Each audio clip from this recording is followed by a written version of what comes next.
전 세계 유일한 분단국, 대한민국. 허리가 끊긴 채 남과 북으로 대립했던 지난 65년. 고통과 상처로 얼룩진 아픈 역사 속에서도 자연은 위대한 힘으로 새로운 생명을 탄생시키고 삶을 이어갔습니다. 멸종위기 2급인 표범장지뱀입니다. 전쟁의 비극을 덮은 위대한 자연. 인류의 소중한 유산으로 남게 될 평화와 생명의 땅, DMZ에 다녀왔습니다.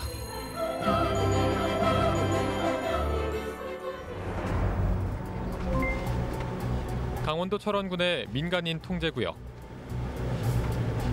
휴전 후 63년 만인 지난 2016년 일반에 처음 공개됐습니다. 철의 삼각지대라 불리는 6.25 전쟁 최대 격전지. 여기는 계속 양쪽이 다 이렇게 지뢰밭이에요?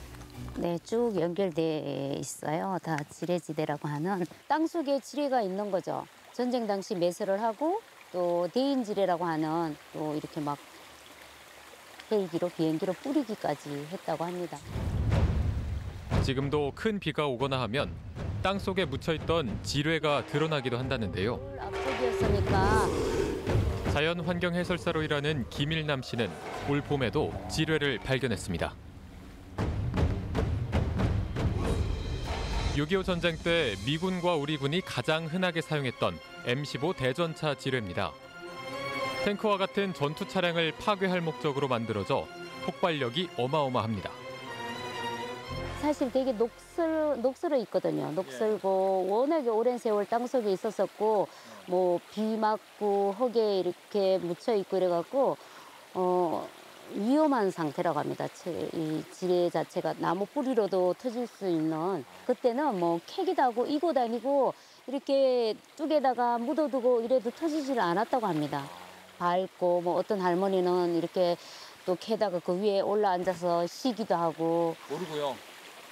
그렇죠. 그냥 그러니까 이렇게 쇳덩어리로 돼 있잖아요. 그러니까 산에 나물 갖다가 뭐 쇠로 이제 뭐 고물로 팔까 해서 이고 오기도 하고. 사람의 발길이 닿지 않았던 60여 년 세월. 전쟁의 상흔이 가득했던 비극의 땅은 그 덕분에 아이러니하게도 희귀 생태의 보고가 되었습니다. DMZ 통제구역 내에 위치한 용양보. 철원과 금강산을 잇던 금강산 전기철도 교각을 둑삼아 만들어진 저수지입니다. 저수지 한가운데에는 휴전 후 남북한 군인들이 DMZ 경계 근무를 섬에 오가던 출렁 다리가 놓여 있는데요. 세월의 풍상에 낡고 허물어져 이제는 철탑 지지대와 철선만 앙상하게 남아 있습니다. 조금은 보기 싫지만 그래도 고소공사 하지 못하고 저렇게 놔두고 있는 이유. 가마울지가 올라앉아서 먹이를 먹으라고. 근데 저것도 저거대로 멋있는 것 같아요. 네. 뭔가 시간 흐른 게 네, 묻어나서. 역사를 이야기해 줄 수 있는 게 바로 이거가 되겠죠.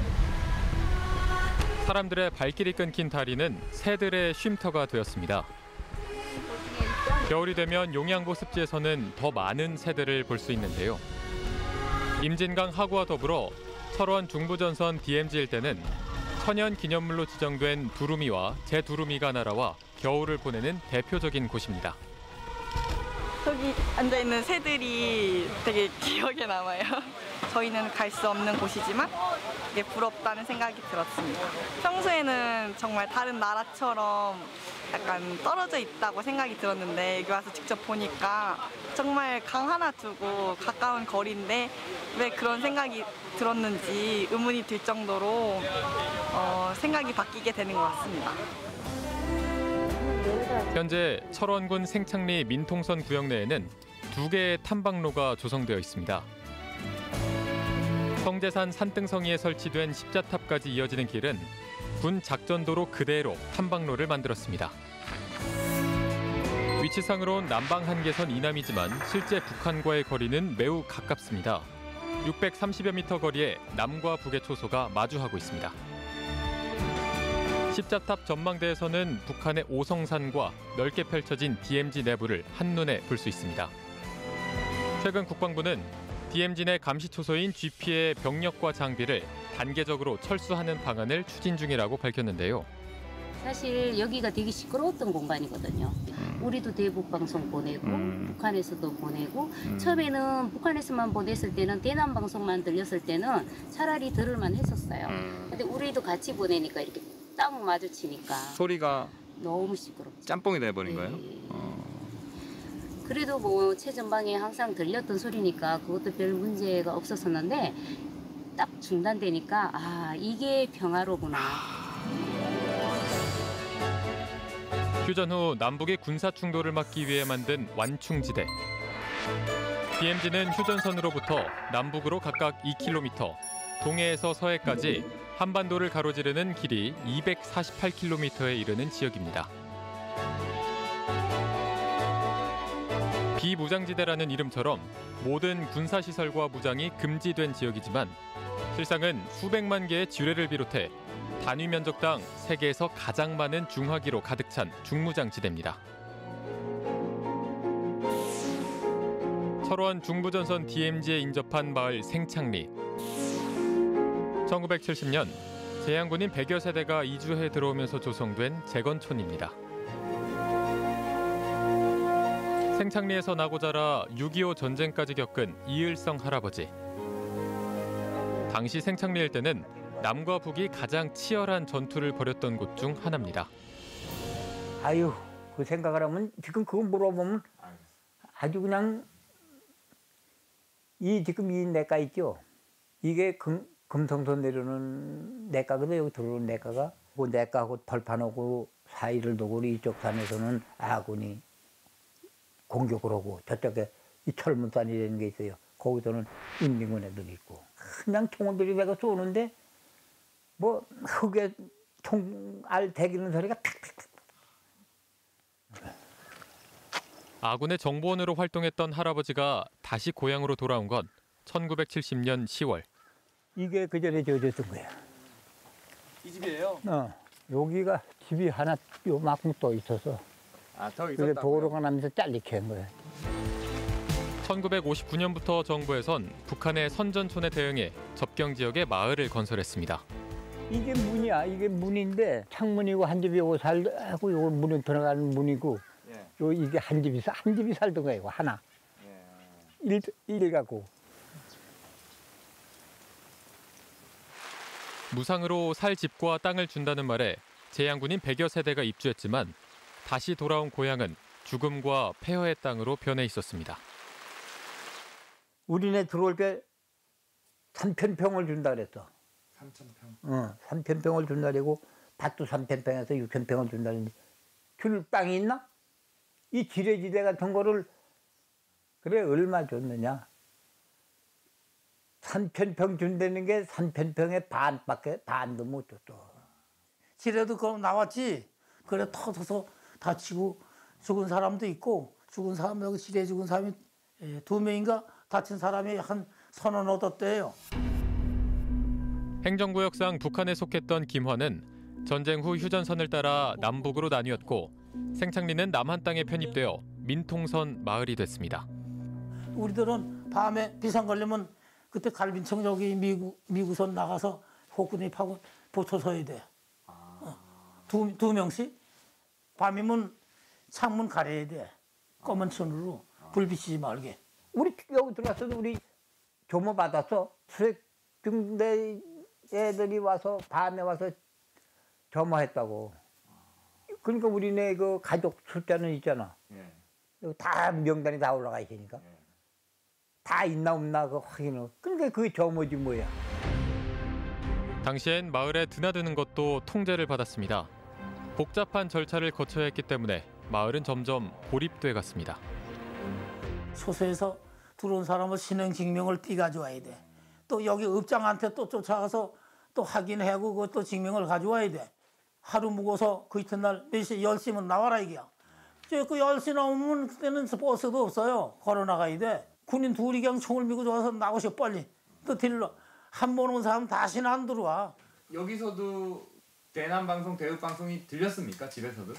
아 들렸지 그럼. 그래 우리 손주가 지금 12살인데 할아버지는 지금 오면 겁 무서워서 안 온다 그랬는데 그 소리도. 손주가? 네. 무서워서 안 온다 그랬다고요?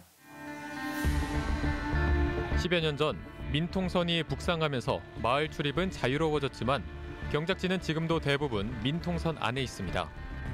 농사를 지으러 갈 때마다 검문을 받아야 합니다. 검문소의 문이 열리는 새벽 4시 반은 농민들의 하루가 시작되는 시간이기도 합니다. 왜 이렇게 일찍 들어가시는 거예요? 온도가 좀 높아서 빨리 들어가서 하우스 문 열어야 돼요. 출입할 때마다 영농증을 확인하느라 일손이 바쁜 농번기에는 새벽마다 검문소 앞에 긴 줄이 늘어서기도 한다는데요. 여느 농촌 마을과 다를 바 없는 평화로운 풍경이지만 늘 긴장과 경계 속에 살아야 했던 생창리 주민들. 어디가 북한이에요? 저기 앞에 보이는 꼬불꼬불하고 이렇게 허옇게 난 데 있죠. 거기 우리나라 최오피야. 그다음 그 맞은편에 보면 산 조그만 거 있고 큰 거 이렇게 삐죽 나온 데 있죠. 거기가 북한입니다. 그리고 뒤에 구름에 가려서 쭉 나오는 이 산들이 그 산이 오성산이에요. 그 유명한 오성산인데. 마을 이장 김남국 씨는 민통선 안에서 토마토 농사를 짓고 있습니다. 여기서 1년 아침, 점심, 저녁 다 해먹기도 하고 제가 이렇게 빨래도 널어놓고 이게 폐품인데 이게 여기 이제 망가져가지고 제가 샤워 시설 만들어요. 와, 기가 막히죠. 샤워 시설부터 주방 기구까지 하우스 안에 웬만한 살림이 다 준비되어 있습니다. 집에 가서 안 드시고 여기서 드시는 아니 이 시간에 나오니까 아침 먹을 시간이 없잖아요. 그리고 또 점심시간 가서 밥하고 이런 게 시간이 일하는 게 저기 하니까 아예 여기서 이렇게 대부분 다 그렇게 해요. 대부분이. 여름철 민통선 출입 시간은 새벽 4시 반에서 저녁 8시 20분까지. 하우스 온도가 치솟는 점심때부턴 사실상 일하기가 힘들기 때문에 오전부터 서둘러야 그날 할 일을 모두 끝마칠 수 있다는데요. 장마와 태풍으로 집중호우가 잦은 여름은 걱정 또한 불어나는 계절입니다. 비가 많이 오면 이 물이 이제 하우스에서 떨어지는 물이 스며들어요. 여기 한번 물 찬 적이 있어요. 이게 물을 차면 뿌리가 다 썩어. 물 차면은 1년 농사가 망치는 거니까. 어저께도 걱정됐어. 비가 뭐 30mm 시간당 오니 많이 그래서 아유 또 넘칠까봐 혹시 밤에 가야 되나 안 가나 그러면 밤잠을 잘 못 자지. 북한을 지척에 둔 불안한 삶 속에서도 생창리 사람들은 강한 생명력으로 폐허가 된 마을을 가꾸고 땅을 일구었습니다. 저는 만약에 평화무대가 돼가지고 통일은 언제 될지 모르지만 왕래만 됐어도 저는 여기서 금강산 가서 물 들어갈 거예요. 물을 들어가신다? 네, 아침에. 여기서 한 30-40분밖에 안 걸려요. 금강산. 네. 전쟁으로 무참히 파괴당했던 아름다운 산하. 자연은 놀라운 치유력으로 스스로 회복했고 평화와 생명의 땅으로 거듭났습니다. 사람의 손길이 닿지 않은 지구상 유일한 곳. DMZ는 전 세계가 주목하는 생태 벨트입니다. 유승이 많은 식물을 찾아서 특이하다기보다는 양이 많은 편이에요. 양이 많은 거는 좀 안정화가 돼 있다는 거거든요, 생태계가. 국립생태원에서는 2014년부터 DMZ 일원을 5개 권역으로 나눠 생태계 조사를 하고 있습니다.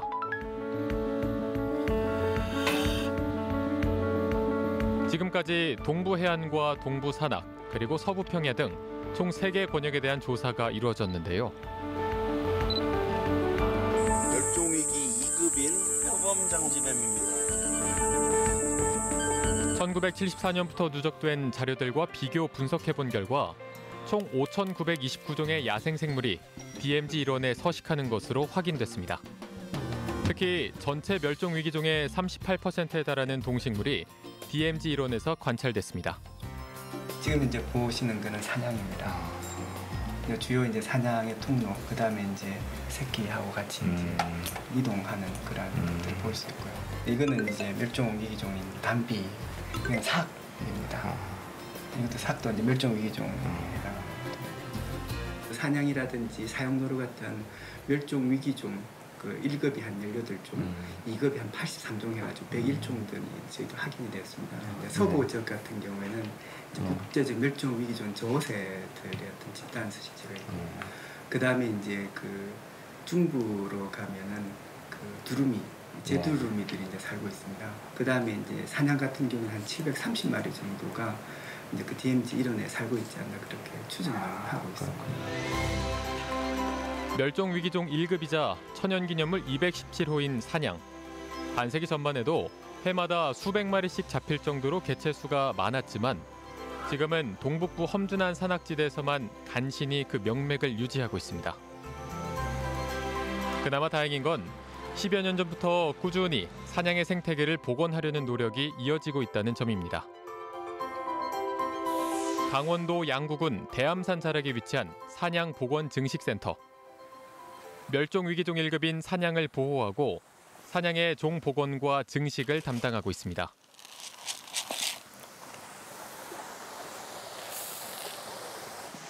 현재 센터에서는 30마리의 사냥을 돌보고 있습니다. 금방 오네요.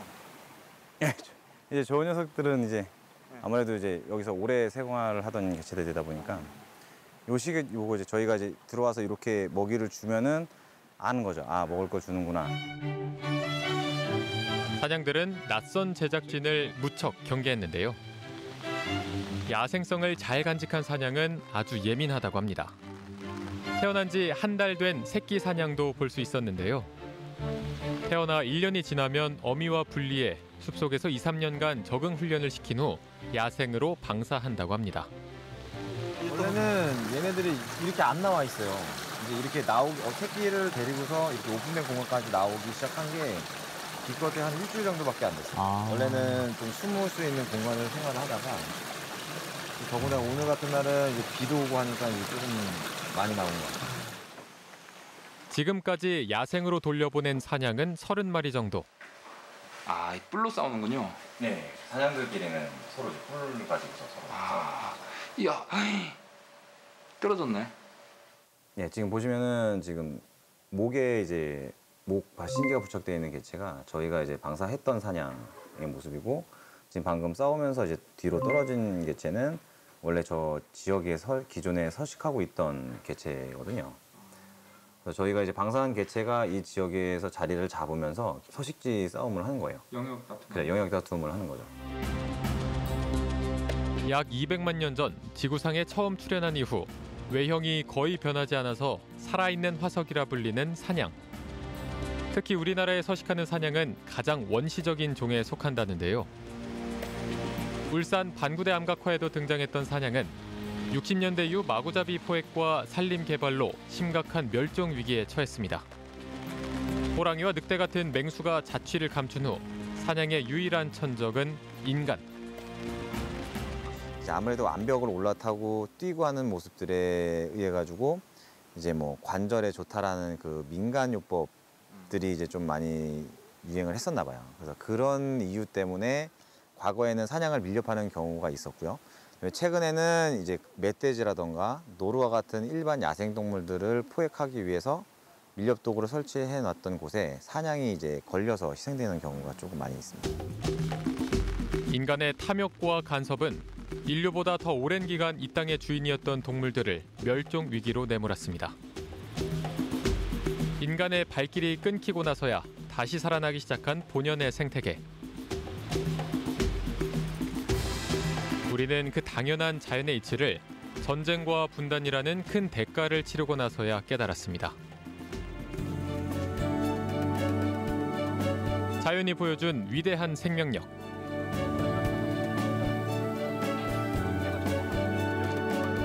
DMZ를 어떻게 관리하고 보존해 나가야 하는지에 대한 고민도 커지고 있습니다. 이렇게 속이 많이 벼지, 그지? 그러면 겨울철에 되게 되면 얘는 속이 완전히 벼. 그러면 또 다른 생물들의 월동 장소이기도 해, 이게. DMZ 관련 구상 중 가장 많은 부분을 차지하는 건 생태공원과 관광입니다. DMZ의 관광 특선 20선 안에 들어갔던 장소 중에 하나야. 근데 이거 보고 와, 아름답다 이렇게 볼 수 있겠어? 전혀 그렇지 않지, 그지? 여기 한번 보세요. 여기 이쪽 수변부. 이쪽 수변부는 식물이 꽉 차 있지, 그렇지? 그다음에 이쪽에도 보니까 자연스럽게 만들어져 있지.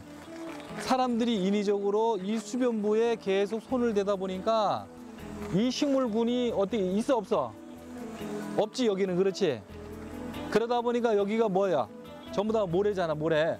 모래 형상이다 보니까 해마다 계속 여기가 뚝이 터지는 거야. 수변부에 뭐가 있느냐? 얘를 들어보면 어떻게 돼? 자, 뿌리가 이렇게 자라서 뿌리가. 이게 뭐야, 이게 달뿌리 풀이야, 이게.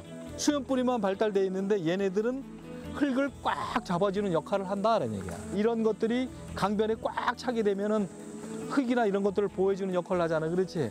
이거는 세멘트보다 훨씬 더 초강력한 힘을 가지고 있단 말이야. 여기가 이제 그 관광지를 그 사람들 그 들어오기 편하게 만들려고 강을 이렇게 다듬었어요. 그리고 여기다가 제방 안전하게 만든다고 콘크리트를 이렇게 만들고 나니까 콘크리트 사이에 물이 침투해가지고 해마다 범람을 하고 뚝이 훼손이 되는 거예요. 뚝이 훼손되니까 보완 공사를 한다고 또 다시 이렇게 하는 거라고. 가만히 놔두면 별 문제가 없는 거죠? 아무 문제가 없는 거죠.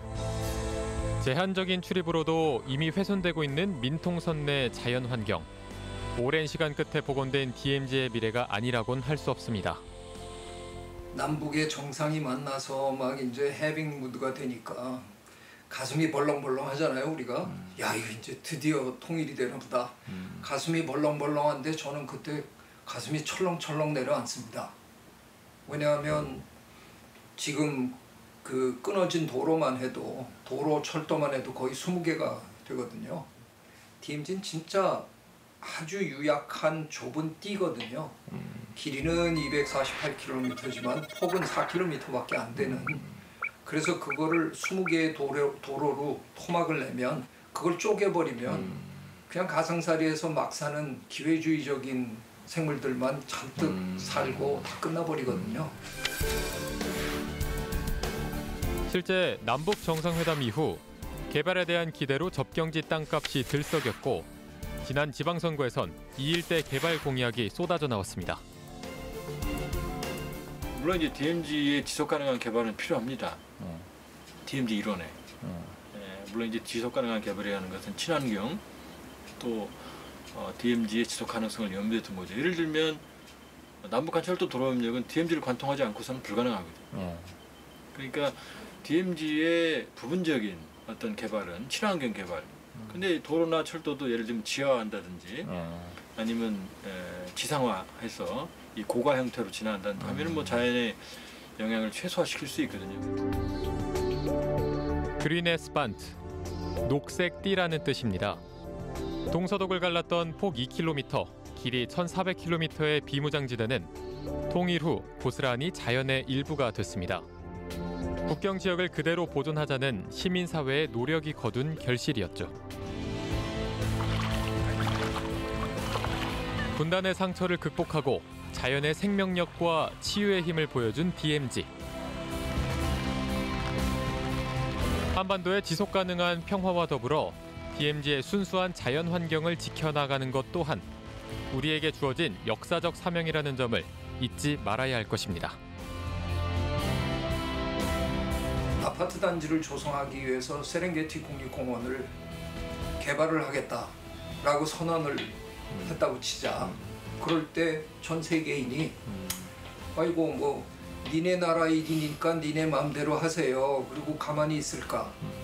에이, 절대로 그런 일 안 벌어집니다. 전 세계가 아마 들고 일어날 거고요. DMZ는 이미 그런 땅이 됐습니다. 그래서 통일된 한국이 DMZ를 못 살렸다. 세계의 얼굴을 들 수 없으리라고 저는 생각해요. 거의 이거는 전 지구적인 그런 이슈라고 생각합니다. 그런 자세를 가져야 될 거라고 생각합니다. 난민을 보호하고 있는 숫자의 비율을 보면 전 세계에서 한 130이 정도 되거든요. 대한민국의 무제한 체류가 가능한 그런 허점들이